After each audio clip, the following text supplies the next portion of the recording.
بسم اللہ الرحمن الرحیم۔ السلام علیکم، کیا حال ہے؟ ٹھیک ہے دوستو، اللہ پاک نے انسان کو خوشحال بھی بنایا ہے، اللہ پاک نے انسان کو کم خوشحال بھی بنایا ہے، اللہ پاک نے انسان کو غریب بھی بنایا ہے۔ اور اللہ کے نبی کا فرمان ہے کہ جب میں جنت میں داخل ہوں گا تو میرے ارد گرد میرے غریب امتی ہوں گے، لیکن اس کا مطلب یہ نہیں کہ آپ لوگ پریشان ہو جائیں۔ ایک وصف ایسا ہے کہ وہ وصف آپ کے اندر پیدا ہو جائے تو آپ اگر امیر ہوں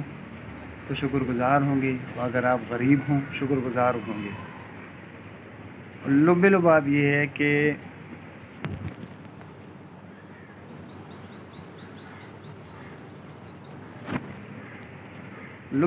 یہ ہے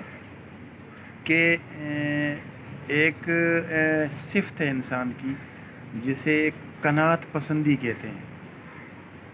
اور جس انسان میں قناعت پسندی ہوگی اور یقین مانے وہ اگر غریب بھی ہوگا تو اس کا دل مطمئن ہوگا، اور امیر ہوگا پھر بھی اس کا دل مطمئن ہوگا۔ قناعت پسندی سے مراد یہ ہے کہ اللہ پاک نے آپ کو جو کچھ دیے ہوئے اس پہ راضی رہیں، اسے قناعت پسندی کہتے ہیں۔ آج کل تقریباً ہر بندہ پریشان ہے۔ ایک تو حالات ایسے ہو گئے، مہنگائی بہت زیادہ ہو گئی ہے، لیکن اللہ کے اصول تو جو ہے نا وہ شروع سے لے کے آخر تک وہی رہیں گے، اور اللہ نے فرمایا کہ جو میں نے آپ لوگوں کو نعمتیں دی ہوئی ہیں اس کے اوپر صبر کر کے اس کے مطابق جو زندگی گزارے گا وہی کامیاب ہے۔ تو وہ اصول اس زمانے میں پر بھی لاگو ہوتا ہے، اور اس کے بعد جو زمانہ آئے گا وہ اس پہ بھی لاگو ہوگا۔ لوگ اس لیے پریشان ہیں کہ لوگ جب ارد گرد دیکھتے ہیں تو جو ہیں اپنی زندگی سے مطمئن نہیں ہوتے، مطلب اپنے سے اوپر لوگوں کو جب دیکھتے ہیں تو وہ اندر ہی اندر کڑتے رہتے ہیں اور کچھ کر نہیں سکتے، اور اس طرح ان کے اندر ایک اضطرابی سی کیفیت ہو جاتی ہے، اور وہ ہر وقت پریشان رہتے ہیں۔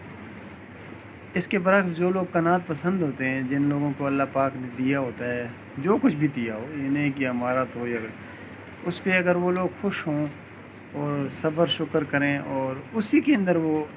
زندگی گزاریں تو اس سے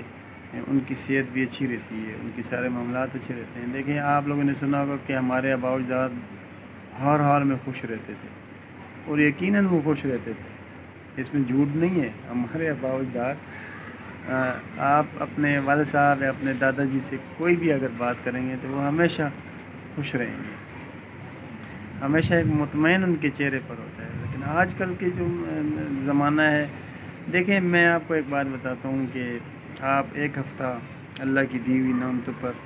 مطمئن ہو کر زندگی گزار لیں، ایک ہفتے کے لیے پریکٹس کر لیں، آپ یقین مانیں آپ کی زندگی میں بڑا بدلاؤ آ جائے گا۔ ٹھیک ہے، اب ایک فرض کریں ایک درخت ہے، اس کے اوپر پہلی ٹہنی پہ تو میں چڑھ سکتا ہوں، لیکن مجھے سب سے اوپر والی ٹہنی ہے اس پہ میں چڑھ ہی نہیں سکتا ہوں، اور میں اٹھتا رہوں کہ اوئے ہوئے ہوئے ہوئے ہوئے یار اس پہ کیسے چڑھوں، یہ پہلی ٹہنی پہ آپ چڑھ گئے ہیں، اسی پہ آپ خوش رہیں، پھر واپس نیچے آئیں۔ یہی بس اللہ پاک نے ایک نظام بنایا ہوا ہے، کسی کو زیادہ دولت دی ہوئی ہے، کسی کو کم دی ہوئی ہے، کسی کو غریب رکھا ہوا ہے، اور اللہ پاک نے اس کے مقابلے میں پھر ایک یہ والی صفت رکھی ہے، یہ قناعت پسندی والی صفت۔ تو میں تو یہ سمجھتا ہوں کہ قناعت پسندی اختیار کریں، عملے اپنے معاملات کے غیر ضروری چیزیں جو ہے نا، غیر ضروری چیزیں وہ ختم کریں تو انشاءاللہ آپ کے معاملات ٹھیک ہو جائیں گے، اور اللہ کی رضا میں راضی رہیں۔ ٹھیک ہے، آج تک کے لیے بس اتنا ہی، اگلے کسی ولاگ میں آپ سے ملاقات ہوگی، اس وقت کے لیے پاکستان زندہ باد۔